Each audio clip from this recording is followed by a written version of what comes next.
Bonjour à tous et bienvenue dans cette nouvelle vidéo où on va parler de comment être développeur en 2023.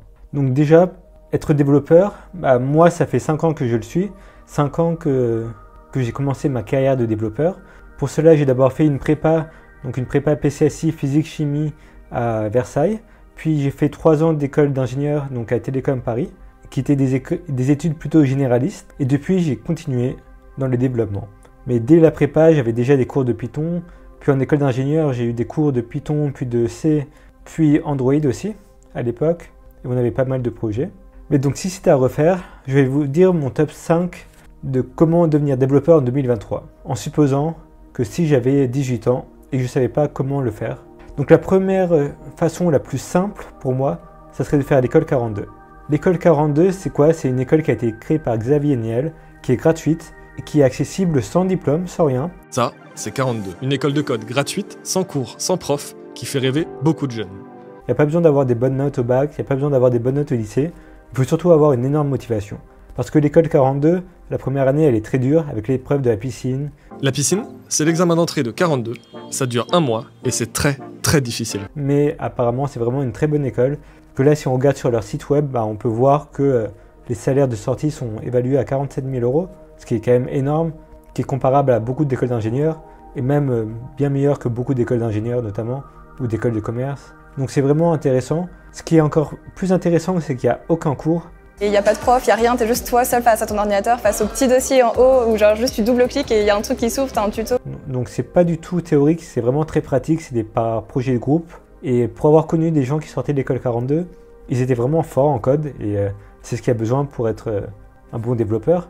Et donc en sortant de l'école 42, vous aurez fait certains cursus qui vous permettront de vraiment bien savoir coder dans plusieurs langages et de pouvoir être développeur directement en sortie et de trouver un CDI très facilement.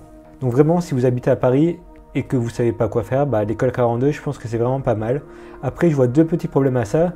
C'est que quand même l'épreuve de la piscine, ça peut être très compliqué. Donc il faudrait quand même savoir un peu avant, un peu coder, donc un peu apprendre sur le côté, histoire de ne pas être complètement perdu et d'avoir un petit avantage.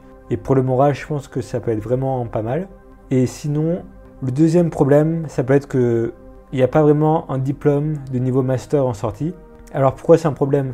Pour trouver un CDI en France de développeur, en général, ça ne sera pas un problème. Surtout dans les startups. Les startups, ils ne regardent pas vraiment les diplômes, ils regardent plus l'expérience. Tu peux montrer des projets et en sortant de l'école 42, normalement, ça ne devrait pas être un problème. Mais par contre, ne pas avoir de diplôme de master, ça peut être un problème si vous voulez partir à l'étranger. Là, par exemple, moi je suis à Dubaï. Dubaï, ils peuvent demander un diplôme qui soit traduit en anglais. Je ne sais pas exactement c'est quoi le niveau, mais je pense qu'il n'y a pas besoin d'un master. Mais il y a des pays comme Singapour où ils peuvent être plus compliqués. Donc ça peut être vraiment pas mal d'avoir un niveau master. En ayant un niveau master, en général, tous les pays, c'est le niveau maximum qu'ils demandent. Ils ne demandent pas un PhD, un doctorat. Donc c'est peut-être le seul hic, c'est de ne pas avoir de diplôme master. Mais sinon, à part ça, c'est vraiment pas mal. Après, le deuxième choix qui aurait pu être le premier, mais qui ne va pas s'adresser à tout le monde, c'est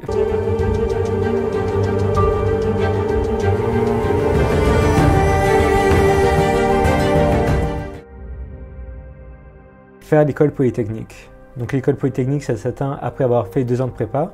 Pourquoi je ne l'ai pas mis en premier? Parce qu'il faut quand même faire prépa et Polytechnique, c'est pas toi qui choisis de l'avoir, c'est Polytechnique qui te choisit. C'est quand même très compliqué à avoir.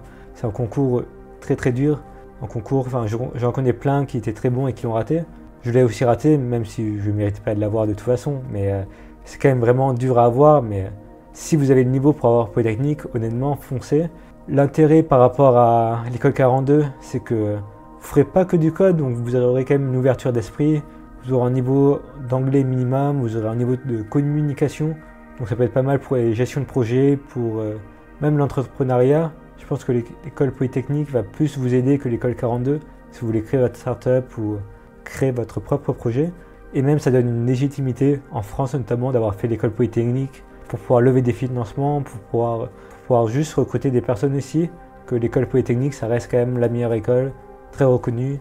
Que si Bernard Arnault envoie ses enfants en prépa et dont plusieurs ont fait Polytechnique, il y a une raison, c'est autant pouvoir le faire. Même si à Polytechnique, vous n'étudierez pas que le code, donc il y aura aussi des matières qui ne seront pas forcément utiles, vous pouvez quand même avoir des gros cursus pour le développement informatique. Donc c'est vraiment pas mal. Après, si vous ne pouvez pas avoir l'école de Polytechnique, comme ce que j'ai fait, vous pouvez faire une autre école d'ingénieur. Donc idéalement, les ponts, les mines ou Centrale Paris, c'est encore des très très bonnes écoles, très dures à voir, qui sont généralistes mais avec des cursus un peu sur l'informatique. Vous pouvez vous spécialiser en deuxième année. Donc c'est vraiment pas mal. Vous avez aussi Télécom Paris, l'école que j'ai faite, qui est aussi assez dure à voir, mais qui est vraiment pas mal du tout pour le développement informatique. Comme vous avez tellement de filières, que ce soit en système embarqué, en développement web, en big data, en cybersécurité, que si vous voulez voir plein de domaines différents en informatique, je pense que Télécom Paris est vraiment une des meilleures à avoir. Télécom Paris peut se faire aussi après Polytechnique notamment, donc autant faire d'abord Polytechnique, puis Télécom Paris en école d'application. Et même d'autres écoles d'ingénieurs moins bien cotées, mais qui sont assez tech. L'intérêt de les faire, c'est que vous aurez le niveau master. C'est qu'aussi c'est 5 ans d'études, donc en général en sortant de ces écoles, vous avez quand même un certain niveau en maths, en code aussi. Donc c'est vraiment pas mal. Mais si vous n'avez pas envie de faire 5 ans d'études, ce que je peux tout à fait comprendre, que vous n'avez pas envie de faire des maths à un très haut niveau, ce qui est en général pas très utile en développement informatique, sauf pour certains cas, si vous faites du développement back-end, donc sur les serveurs, ça peut être utile, enfin, même pour moi, ça m'est quand même utile en général, mais c'est pas forcément nécessaire, surtout avec des langages comme ChatGPT ou BART, où vous pouvez demander dès que vous avez un problème, ça vous aide pas mal, ça peut simplifier tous les problèmes qui pourraient être résolus en ayant une base de mathématiques. Donc si vous n'avez pas envie de faire de grandes études, vous pouvez aussi faire un bootcamp. Donc vous avez des bootcamps de 3 mois. Ce qui est bien avec ça, c'est que c'est vraiment très focus sur le projet, très focus sur comment devenir un développeur le plus rapidement possible pour pouvoir trouver un CDI après ou une mission. Le problème en général, c'est que ça va être très, très spécialisé. Donc ça sera plutôt des bootcamps pour développeurs web. Donc ça réduit pas mal le champ des possibilités. Par exemple, et vous allez devoir vraiment choisir la spécialité lors du démarrage du bootcamp, ce que vous n'avez pas besoin de faire quand vous faites une école d'ingénieur par exemple, ou même l'école 42, où là vous avez quand même une base commune et après vous devez choisir plus tard la spécialité. Si vous faites un bootcamp, vous devez choisir directement votre spécialité. Et c'est aussi assez court, donc ça peut être moins valorisé par les recruteurs. Les salaires sont aussi plus bas. Mais si vous êtes motivé et que vous avez par exemple envie de vous reconvertir, si vous avez déjà 30 ans, 35 ans, 40 ans, que vous n'avez pas envie, ni le temps, ni l'argent pour faire des longues études encore, ce qui n'est pas non plus nécessaire, faire un bootcamp, ça peut être vraiment pas mal. Et la dernière possibilité, que je ne mettrai pas en première du tout, mais qui est une possibilité, c'est être autodidacte. Donc à qui ça peut s'adresser ça? Déjà à tous ceux qui ont moins de 18 ans, donc qui sont encore au lycée ou au collège. Donc après les cours, vous avez le temps d'aller sur internet, de trouver, il y a plein de tutoriels dans plein de langages différents. Donc vraiment trouver quelque chose qui vous motive. Si vous avez juste un projet en disant tiens, je vais faire un site web pour un jeu que je connais bien. Et avec internet, vous pouvez trouver vraiment plein de tutoriels pour comment créer ça. Donc vraiment en autodidacte, ce qui va être compliqué, c'est qu'il faut vraiment avoir la motivation. Parce que si vous n'avez pas de motivation, vous allez arrêter au bout d'une semaine, 2 semaines, 1 mois. Et finalement, ça n'aura pas été très utile. Mais si vous avez la motivation, vous pouvez vraiment le faire quand vous voulez, le soir dans la semaine, les week-ends, en vacances, enfin vraiment quand vous voulez. Si vous voyez ça vraiment comme du plaisir, comme si vous voulez devenir développeur, il faut vraiment aimer être développeur. J'ai un cousin notamment qui était développeur pendant 3 ans, il a fait un burn-out, il n'aimait pas trop ça. Et là, il va complètement changer. Donc être développeur juste pour l'argent ou le côté un peu hype en ce moment, c'est vraiment stupide et vous n'allez pas pouvoir tenir dans la durée. Donc si c'est vraiment quelque chose qui vous motive, qui peut être intéressant, il y a plein de ressources sur internet vraiment gratuites. Je pense notamment au cours gratuit de Stanford pour le développement iOS. Donc ça vous explique comment devenir un développeur Swift UI très très facilement. Le cours est très bien, il est très compliqué honnêtement. Moi je l'ai suivi mais j'avais déjà une base informatique assez forte, donc c'était simple. Mais si c'est votre premier cours d'informatique, ça risque d'être compliqué. Mais honnêtement, ça peut être pas mal pour tester. Et, je vous conseille, je vais mettre le lien en description. Et voilà. Et autodidacte, en même temps, comme Bootcamp, ça donne pas vraiment un diplôme. Donc pour partir à l'étranger, si vous avez aucun diplôme, ça pourrait être un problème.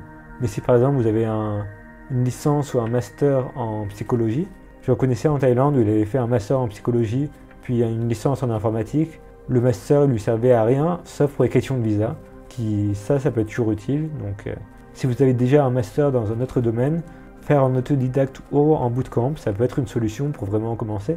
Comme le plus important, c'est vraiment de d'aimer ce qu'on fait, d'aimer apprendre. Et si vous aimez ce que vous apprenez, vous allez apprendre beaucoup plus longtemps et vous pourrez devenir un très bon développeur. Et la demande en France est tellement énorme que ça vaut le coup vraiment. Donc voilà, j'espère que vous avez aimé cette vidéo où j'explique les 5 choix que je conseille si vous voulez devenir développeur en 2023. Si vous avez aimé cette vidéo, merci de mettre un pouce ou de vous abonner. Si vous avez des questions sur le métier de développeur ou autre chose, n'hésitez pas à les mettre en commentaire. Et j'espère vous voir dans la prochaine vidéo. Ciao!